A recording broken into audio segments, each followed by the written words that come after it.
Hello there. In this video, we're going to check out 10 tips to improve your typography. So let's go.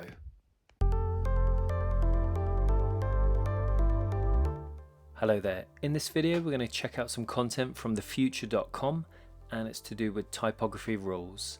So I've gone to their website, thefutur.com/content/typography-rules, and we've got 10 rules to help you rule typography. Now there is a video here and it's got some really great animation and sound effects, so I'll play it, but I'll play it muted, and I'd encourage you to go here and check it out just to get the full effect with all the sounds. Okay, so let's start playing it. So typography manual and point 1. So when in doubt, set your type and justify left, rag right. And like it says here, in Western culture, people read from top to bottom, left to right. By justifying type left, the eye is able to find the edge and read copy much more easily. Avoid indenting the first line of a paragraph for this reason. Okay, so that is tip 1. Let's keep the video going. And there's some examples here of what we can do. Nice. So on to tip 2. Use one font. Okay, so let's just pause that. So using 2 fonts successfully within a layout requires an understanding of the chosen fonts in order to be confident that they are complementary. In general, avoid using 2 fonts of the same classification. Okay, makes sense. Let's go to the next bit. For example, do not use 2 sans serifs, serif, slab serif, or script faces together. The reason? Contrast. Cool, that makes sense. And then stay with one font until you've achieved mastery of that font. Okay, let's move to point 3. Skip a weight. Okay, let's just pause that and have a read. So go from light to bold or medium to extra bold when changing fonts. The key to great design is contrast. Slight changes in weight change make it harder for the audience to notice the difference. Okay, let's load in the next bit. Try mixing bold for the headline and light for the body copy for greater contrast. Cool. On to point 4. Double point size. Okay, let's pause that. A good rule of thumb when changing point sizes is to double or half the point size you are using. For example, if you're using a 30 point type for a headline, use a 15 point type for the body copy. For other uses, try 3x or 4x the point size for something more dramatic. I'm sure if I unpause this, they're going to give us an example. Yep. And there we go. Cool. On to point 5. Align to one axis. I love the animations in this video.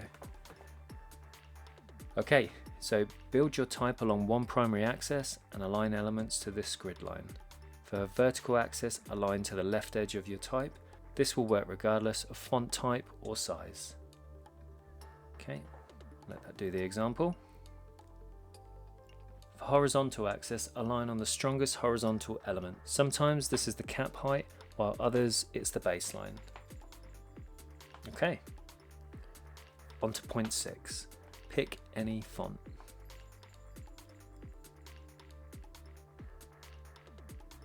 Alright, we're just going to pause there. So use any font you like as long as it's one of the following.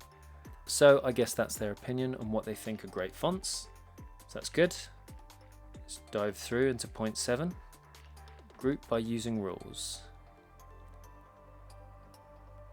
Alright, let's pause that. Use rules, lines to group related blocks of information. This will also make dissimilar objects appear more orderly. Okay, and then we have some examples. Nice. On to point 8. Avoid the corners.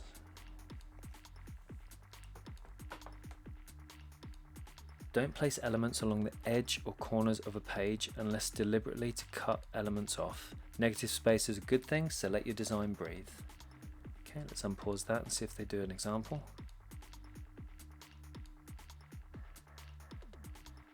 Very nice. Cool. On to point 9. Mind the gap.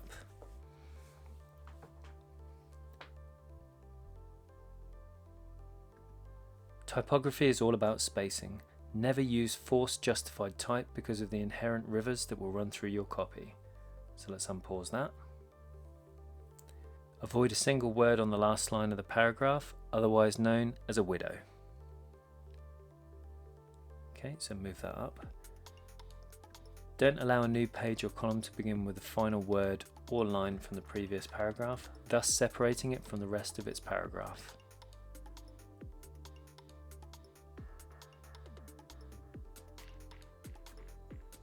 Use a single space after punctuation in a sentence.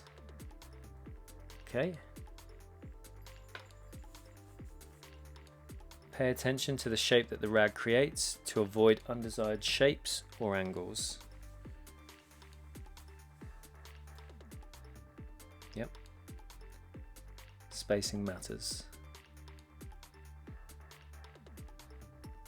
The closer things are together, the more the reader will assume a relationship exists between separate blocks of information.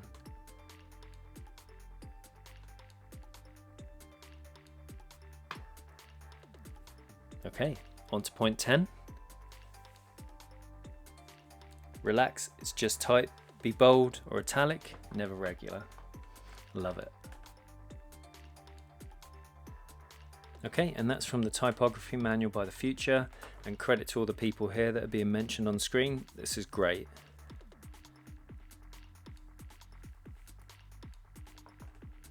So that's it for the YouTube video. You can scroll down on the page and you get the 10 points here and a little short summary. But that's it. I'd encourage you to check the video out. It's from the Typography manual by Chris Do. So I think this was created a little while ago, but these principles are very much relevant today when you're designing. So I would encourage you to check it out. Okay, that's it for this video. I hope you enjoyed it. Thanks for getting to the end. Have a great week, and I will see you in the next video.